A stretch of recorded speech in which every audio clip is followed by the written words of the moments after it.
Now I'm seeing a debate ensuing in public that there is, finance bill is like this. We don't have any finance bill.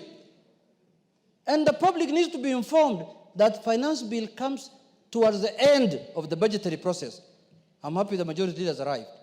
And the finance bill comes, we are supposed to pass the finance bill by 30th of June. So it can come on 26th of June, 25th of June, 1st of June.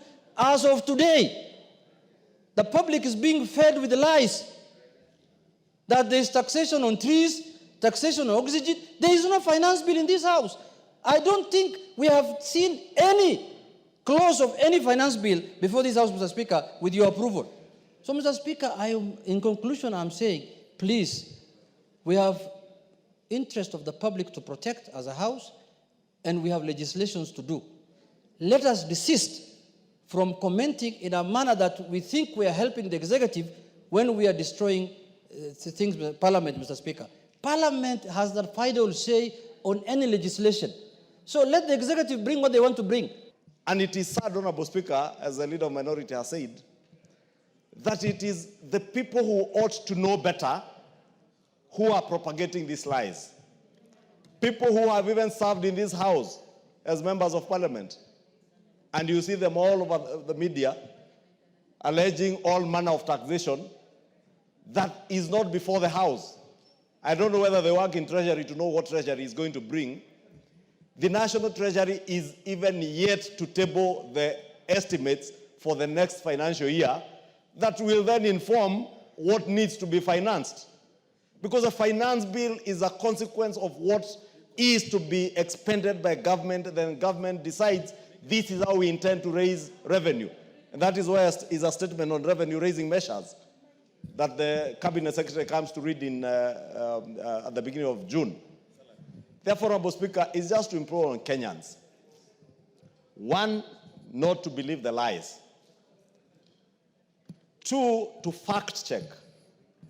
Honorable Speaker, last year, 2024, Kenyans were fed with all manner of disinformation, falsehoods on what was contained in the finance bill. The few offensive clauses that were there in the finance bill, a week or 2 weeks before consideration of that finance bill in this house, none other than the chair of the Finance Committee informed the country of all the retinue of amendments that were being proposed to deal with those things that Kenyans considered offensive, like taxation on bread. You remember the taxation on motor vehicles, and all those things were removed. But Kenyans ended up saying, reject, do not amend. Honorable Speaker, if this House is told to reject every law and not to amend, then we have no business having a parliament in this country. Because legislation or the legislative process begins with legislative proposals, which are then amended as informed by Kenyans during public participation. Honorable Speaker, I do not need to belabor what happened last year, and we need not go to that pain, back to that pain. But we must inform Kenyans that we are in an era of disinformation and misinformation, especially on social media. But unfortunately, many of our colleagues in the fourth estate also pick up from that and report what is being reported on social media as lies as if it is truth. And Honorable Speaker, the fourth estate has a greater responsibility to inform Kenyans on the truth more than anybody else, Honorable Speaker. What we say on this floor, Honorable Speaker, is on record. If I lie, even 100 years from today, Kenyans will get to know whether myself or the Honorable Junet lied. So when the Honorable Junet says there is no finance bill, there is none as we speak. And when the finance bill is proposed and it comes before the House, it will not be a secret. It will be published. And Honorable Speaker, I want to implore and thank the clerk's office. When we did the tax amendment laws last year, after the fall of the finance bill, we did the business laws 1 and 2, the tax procedures amendment bill of 2024, and the tax amendment laws of 2024.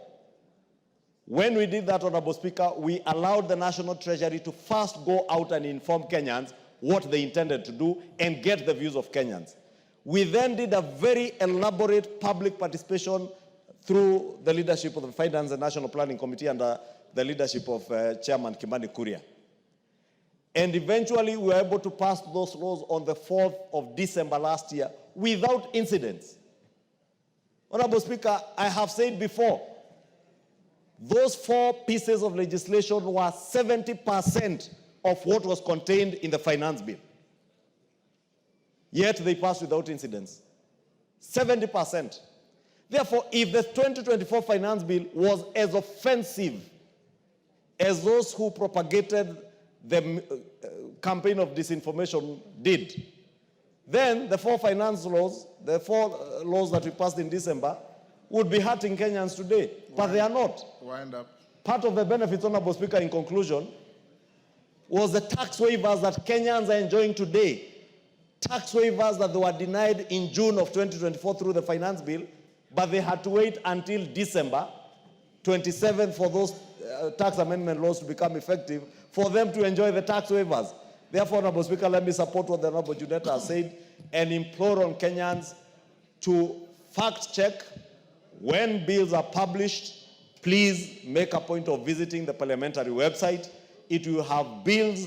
Those bills have, at the back of every bill, has objects of a bill.